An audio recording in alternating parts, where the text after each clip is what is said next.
Olá, eu sou a Marília Elizabeth Ronsen e esta aula é sobre a introdução aos modelos atômicos.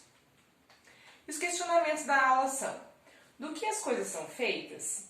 Há algo em comum entre um grão de areia, uma pessoa e uma gota d'água? Talvez você já tenha pensado a respeito disso. O que há em comum entre todas as coisas? E a gente pode responder de maneira simples que todas as coisas são feitas por átomos. Mas de onde é que veio esse conceito? O que significa a palavra átomo? Então, olha só, a palavra átomo vem do grego, o á significa não e tomos, divisão. É algo que não pode ser cortado, pois se acreditava que os átomos eram indivisíveis e a matéria era composta por essas minúsculas partículas elementares. E essa ideia veio dos filósofos Leucipo e Demócrito há 500 anos antes de Cristo.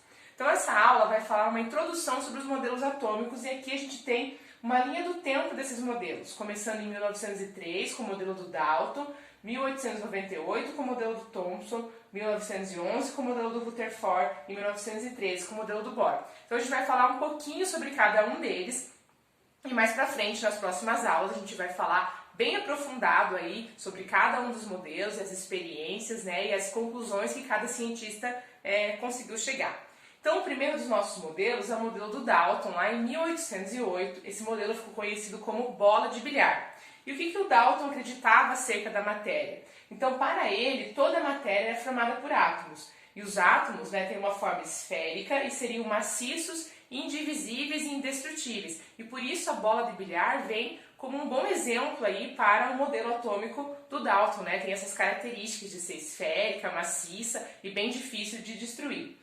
Um grupo de átomos que possui propriedades iguais forma um elemento químico. E sim, realmente, um grupo de átomos que tem propriedades iguais forma um elemento químico, é o que a gente vê hoje.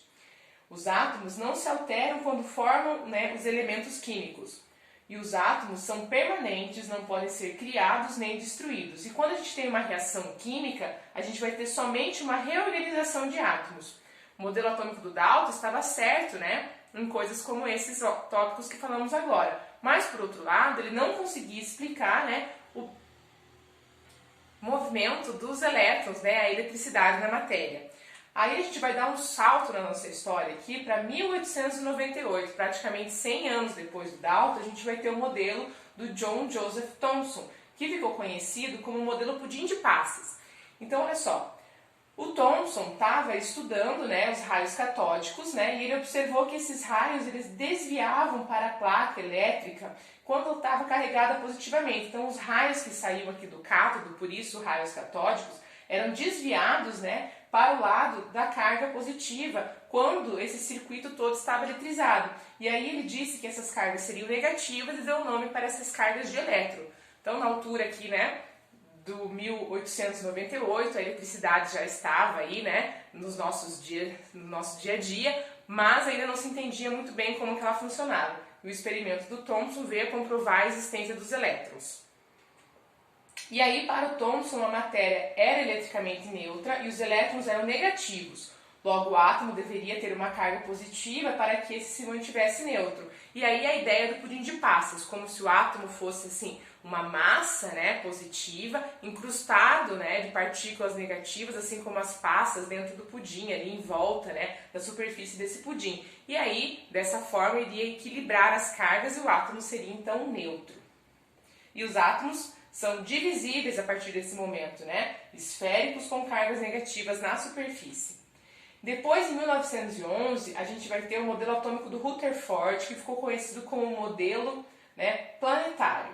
E nessa época já estava muito, né, estudada a radiação. E aí, o Rutherford fez um experimento, tendo como modelo o modelo do Thomson, e o experimento era o seguinte, ó, tinham partículas alfa, né, carregadas de carga positiva, que saíam de uma amostra de polônio e ela deveria atravessar a lâmina de ouro somente num sentido, né? Mas com o experimento funcionando, Rutherford observou um espalhamento dessas partículas. Algumas sofreram desvios e outras nem atravessaram. E aí ele chegou à conclusão então que o átomo, né, deveria ter então um núcleo estático e positivo e ao redor dele estariam então os elétrons em movimento. E o núcleo então possui uma massa muito maior do que a eletrosfera, que é o ambiente ali onde se encontram os elétrons. E o átomo também tem um grande espaço vazio. Se a gente fosse fazer uma comparação, né, Se o núcleo fosse o centro de um campo de futebol, o primeiro elétron da primeira camada estaria mais ou menos, né, um quarteirão para frente ali do centro do estádio, então bastante espaço vazio. Ele propôs que o núcleo havia uma partícula sem carga que manteria a estabilidade do átomo, mas ele não conseguiu provar. Afinal de contas, se você mantém um monte de cargas positivas, né, de sinal igual num ambiente restrito, elas deviam estar, né, tentando se afastar uma das outras, afinal de contas, né, os iguais se repelem. Mas isso não acontece porque existe uma carga lá e quem provou a existência dela foi James Chadwick em 1932 e deu o nome dessa partícula de nêutron. Então Rutherford previu que poderia existir, né, que deveria existir dentro do átomo essa partícula neutra, mas quem provou a existência foi James Chadwick. O modelo atômico, né, do Rutherford ele foi complementado pelos estudos do Bohr em 1913. Veja que tem uma pequena distância de tempo aí. E o modelo do Bohr ficou conhecido então como modelo de órbitas estacionárias, porque o modelo do Rutherford tinha lá suas limitações, né, quanto a esse movimento dos elétrons que seriam assim, né, ordenados lá como planeta, né, girando em volta do sistema solar, por isso ficou chamado então de modelo planetário. E o modelo, então, do Bohr, que muitas vezes é denominado Rutherford-Bohr, por ser, né, um complemento ao modelo do Rutherford, fala o seguinte, que os elétrons percorrem órbitas circulares ao redor do núcleo, denominadas órbitas estacionárias, e quando ele está dentro dessa órbita estacionária, ele não gasta energia nesse movimento, mas que ele pode fazer saltos, né, colocando-se aí em órbitas mais para frente, voltando para a sua órbita anterior. E ele tem a possibilidade de 7 níveis de energia, né, 7 camadas para se movimentar. Um elétron, ao absorver energia, ele salta para uma órbita eletrônica mais externa, né, mais energética. Ao saltar para uma órbita mais interna, quando ele volta, né, ele emite energia na forma de radiação eletromagnética, ou seja, de luz. E aí o átomo do Bohr vem para a gente explicando aí os processos de luminescência e fosforescência que a gente observa em alguns materiais. Para essa nossa primeira aula, então, de introdução, a gente tem duas avaliações aqui, duas atividades avaliativas. A primeira delas é construir no caderno um quadro comparativo dos modelos que foram apresentados.